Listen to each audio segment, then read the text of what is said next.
बिहार विधानसभा चुनाव में करारी हार झेलने के बाद चुनावी रणनीतिकार से नेता बने प्रशांत किशोर एक बार फिर से राजनीतिक सुर्खियों में आ चुके हैं। नमस्कार, मैं आपके साथ विभा उपाध्याय और आप देख रहे हैं न्यूज़ 18 बिहार झारखंड का डिजिटल प्लेटफॉर्म।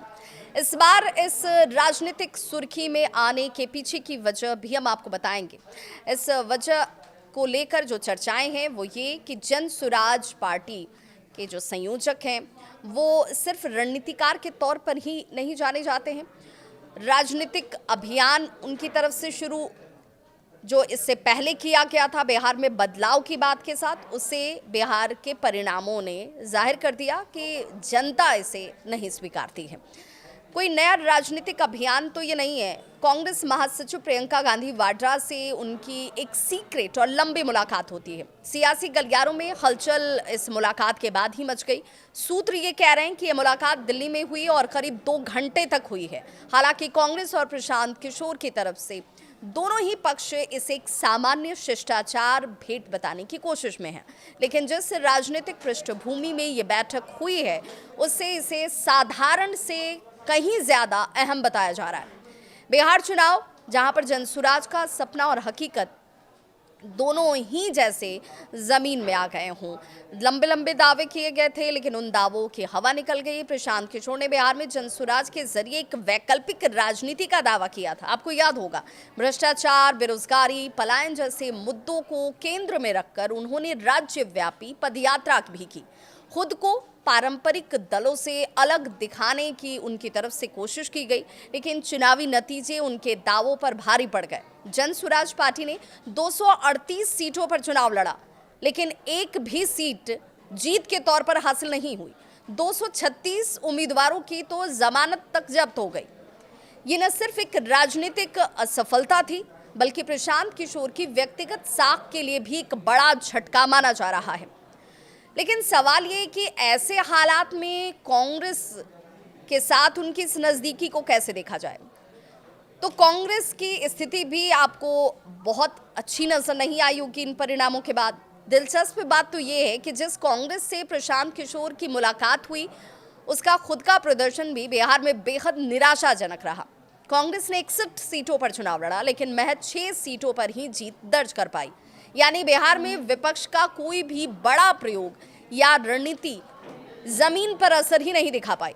ऐसे में प्रियंका गांधी और प्रशांत किशोर की ये बातचीत सिर्फ व्यक्तिगत नहीं है, बल्कि सामूहिक राजनीतिक असफलताओं के आत्ममंथन के तौर पर भी देखा जा रहा है। कांग्रेस से दूरी की कहानी को भी समझना होगा, जहां से रिश्ते बिगड़े और एक बार फिर से क्या अब इन रिश्तों को सुधारने की तरफ प्रशांत किशोर आगे बढ़ रहे हैं। प्रशांत किशोर और गांधी परिवार के संबंध कभी भी इससे पहले के अगर दौर को आप देखेंगे तो नज़दीक आपको दिखे होंगे। 2021 में जेडीयू से अलग होने के बाद प्रशांत किशोर ने कांग्रेस को पुनर्जीवित करने के लिए एक विस्तृत ब्लूप्रिंट भी पेश किया था। अप्रैल 2022 में सोनिया गांधी के आवास पर उनकी मुलाकात होती है, अहम बैठक होती है। राहुल गांधी और प्रियंका गांधी उस दौरान मौजूद नजर आए थे। प्रशांत किशोर की बात करें तो कांग्रेस में औपचारिक भूमिका निभाने को वो तैयार भी थे, लेकिन पार्टी नेतृत्व ने उन्हें केवल एक एम्पावर्ड एक्शन ग्रुप का हिस्सा बनने का प्रस्ताव दिया। यहीं से टकराव की शुरुआत हुई। प्रशांत किशोर ने यह प्रस्ताव ठुकराते हुए साफ कहा कि कांग्रेस को व्यक्ति नहीं बल्कि नेतृत्व और संरचनात्मक सुधारों की जरूरत है।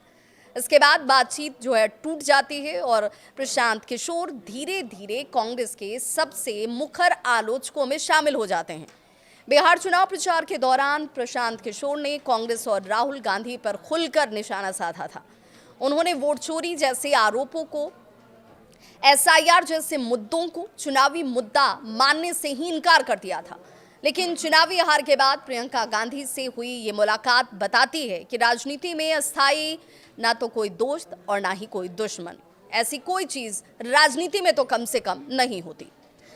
अब सवाल ये कि बैठक हुई, मुलाकात हुई, तो बात क्या हुई। तो रिपोर्ट ये कहते हैं, सूत्रों के हवाले से हम आपको बताएं कि ये कहा जा रहा है कि इस बैठक में बिहार की राजनीतिक स्थिति, विपक्ष की कमजोरी और भविष्य की रणनीति के साथ साथ 2025-26 के राजनीतिक समीकरणों पर चर्चा की गई है। हालांकि स्पष्ट नहीं है कि बातचीत किसी औपचारिक राजनीतिक सहयोग की दिशा में आगे बढ़ सकती है क्या। क्या फिर साथ आ सकते हैं कांग्रेस और प्रशांत किशोर? फिलहाल दोनों पक्ष यही कह रहे हैं कि ये सिर्फ एक शिष्टाचार भेंट थी, लेकिन राजनीति में संयोग कम और संकेत ज्यादा मायने रखते हैं। बिहार में बुरी तरह विफल रहने के बाद प्रशांत किशोर का प्रियंका गांधी से मिलना इस बात का संकेत देता है कि वो अपने राजनीतिक भविष्य पर पुनर्विचार कर रहे हैं और शायद एक बार फिर रणनीतिक भूमिका की तरफ लौटने का विकल्प वो खुला रखना चाहते हैं। दूसरी ओर कांग्रेस भी लगातार चुनावी असफलताओं से जूझ रही है और उसे भी एक ऐसे रणनीतिक दिमाग की तो कम से कम जरूर है, तलाश जरूर है, जो जमीनी राजनीति और चुनावी गणित दोनों को बखूबी समझता हो। अब आगे क्या होगा, इस पर भी चर्चा हो रही है। ये मुलाकात सिर्फ बातचीत तक सीमित रहेगी या किसी नई साझेदारी पर्दे के पीछे सलाहकारी की भूमिका या भविष्य के किसी बड़े राजनीतिक प्रयोग की भूमिका तो नहीं बन जाएगी? इसका जवाब फिलहाल तो किसी के पास नहीं है, लेकिन इतना तो जरूर तय है कि प्रशांत किशोर और कांग्रेस की ये मुलाकात आने वाले दिनों में सियासी बहस का केंद्र जरूर बन जाएगी। सियासी गलियारों में अटकलों का दौर तेज है और सबकी निगाहें अब अगले कदम पर जाकर टिक गई हैं। इस खबर पर आप क्या सोचते हैं? आपकी क्या राय है? जरूर कमेंट बॉक्स में मेंशन कीजिएगा।